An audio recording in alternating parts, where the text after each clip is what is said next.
అందరికీ హాయ్. ఎలా ఉన్నారు? అందరూ బాగున్నారా? ఇంకా నేను ఇక్కడ మా పెద్ద అమ్మాయికి లాంగ్ హెయిర్ కట్ చేస్తున్నా అండి. తన బర్త్డే ఉంది, చేయమని ఎప్పటి నుంచో అడుగుతుంది. లేదు లేదని ఆపుకుంటూ వచ్చాను. సరే CA సెకండ్ ఇయర్కి వచ్చింది, పెద్ద అయింది కదా, చేద్దామని చెప్పి చేశాను. బాగా వచ్చింది.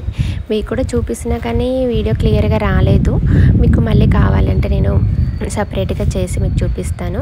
ఇది హెయిర్ మనము లావుని బట్టి మనం పార్టిషన్స్ తీసుకోవాలండి. తక్కువ మరి థిన్గా ఉంటే 3 లేయర్స్ తీసుకోవాలి. తనది కొంచెం థిక్గా ఉంది, 4 లేయర్స్ తీసుకొని ఇలా ఒక్కొక్క ఆఫ్ చేసుకొని ఒక్కొక్క పార్ట్ని మనం మన సెక్షన్స్ బట్టి విడదీసుకుంటూ కట్ చేయాలి.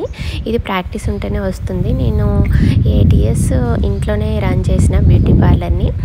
నేను ఇంకా ఒకప్పుడు 6 years బ్యాక్ అనుకుంటా అండి, జీడిమెట్ల అపార్ట్మెంట్లో, జనప్రియ అపార్ట్మెంట్లో ఉండేవాళ్ళము. అప్పుడు పిల్లలు చిన్నగా, ఈమె పెద్ద అమ్మాయి 2nd or 3rd class, చిన్న అమ్మాయి నర్సరీ చదువుతుండే. అప్పుడు కొంచెం మనీ ప్రాబ్లం వల్ల మా వారికి కొంచెం బిజినెస్ లాస్ వచ్చింది. మనీ ప్రాబ్లం వల్ల ఇంకా నేను నేర్చుకొని చేశానండి. ఇంట్లోనే మాది డబుల్ బెడ్రూమ్, ఇంకొక రూమ్లో పెట్టి చేసిన. అయితే జాబ్ నేను BSc కంప్యూటర్ చేసిన, జాబ్ వస్తుండే, ఆఫర్స్ కూడా చాలా ఉండే, ట్రై చేస్తే వస్తుండే. కానీ పిల్లల్ని చూసుకోవడానికి ఎవరూ లేరు. అత్తమ్మకి రావడానికి లేదు, అమ్మకు కూడా రావడానికి కుదరదు. ఇంకా నేను ఒక్కదాన్నే, మా వారు కూడా బిజినెస్ పని మీద టూర్స్ వెళ్తుండే. ఇంకా చూసుకోవడానికి ఒక్కదాన్నే కదా, ఇంకా జాబ్ చేస్తే కుదరదని చెప్పి అక్కడ మా అపార్ట్మెంట్లో మా పక్కనే వీణగారని ఉండేవాళ్ళు, తను సజెస్ట్ చేశారు బ్యూటీషియన్ కోర్స్ నేర్చుకొని చేస్తే బాగుంటుంది.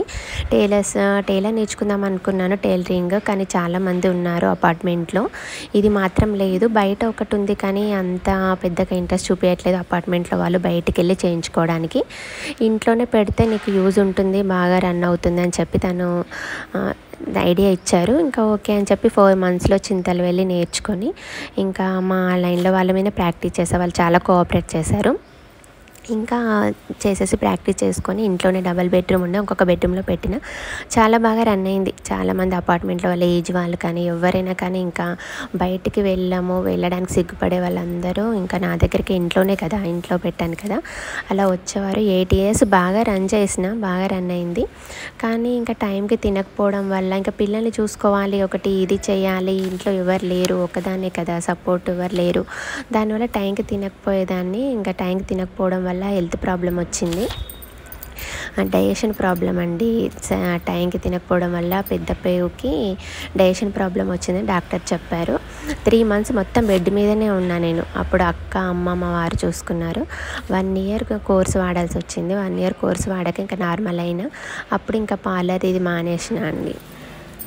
తర్వాత ఇక్కడికి మేము శ్రీరామ్ నగర్కి ఇల్లు కట్టుకొని ఇక్కడికి వచ్చేసినాము. ఇప్పుడు పిల్లలు పెద్దవాళ్ళు అయిపోయారు. ఇప్పుడు చేద్దాం అనుకుంటే మా వారు ఏమొద్దు, ఇంకా పనులు కూడా ఫుల్ ఉంటాయి కదా, పెద్ద ఇంట్లో చేసుకోవాలి, పిల్లల్ని చూసుకోవాలి, మా అమ్మ ఎవరైనా పెద్దవాళ్ళు అసలు చూసుకోవాలి, వద్దు అంటున్నారు.